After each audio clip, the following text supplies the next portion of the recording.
Быйыл буюрса Жалал Абад облусунда ири инвестициялык долбоорлор ишке ашканы турат. Майлуу суу лампа заводу 1 миллиард сомго, Кыргыз нефтегаз ачык акционердик коому 410 миллион АКШ долларына модернизацияланууда. Бул жылы түндүк түштүк альтернативдик автожолу да ачылат деп тилек кылып турабыз. Кудай буюрса күзгө чейин ачабыз. Ошону менен бирге Камбар Ата 1 кесинин курулушунун экинчи этабы башталды. Жалал Абад шаарынын жергиликтүү бийлиги калаанын борбордук бөлүгүн иретке келтирүү, жол тыгындарын жоюу үчүн 22 гектар жер аянтына заманбап базар курууну пландаштырууда.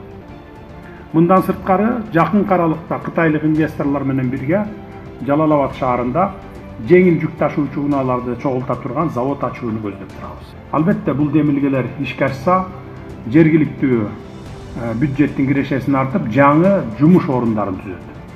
Кадырлуу Жалал Абад шаарынын тургундары, быйыл аймактарды ирилештирүү долбоорлорунун алкагында Жалал Абад шаарынын аймагы кеңейип, калкынын саны дагы өстү.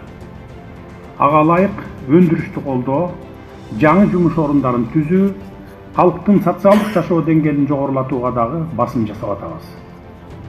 Бул багытта аткарылып жаткан жумуштар дагы арбын, муну келечекте бара-бара өзүңүздөр көзүңүздөр менен көрөсүздөр. Өлкөбүздө жүрүп жаткан ырааттуу өнүгүүнүн алкагында мерчемдеп алган пландарыбызды ишке ашырууну уланта бермекчибиз. Буга болгону эл журтубуздун биримдиги, өлкөбүздө туруктуулуктун сакталышы гана зарыл болот.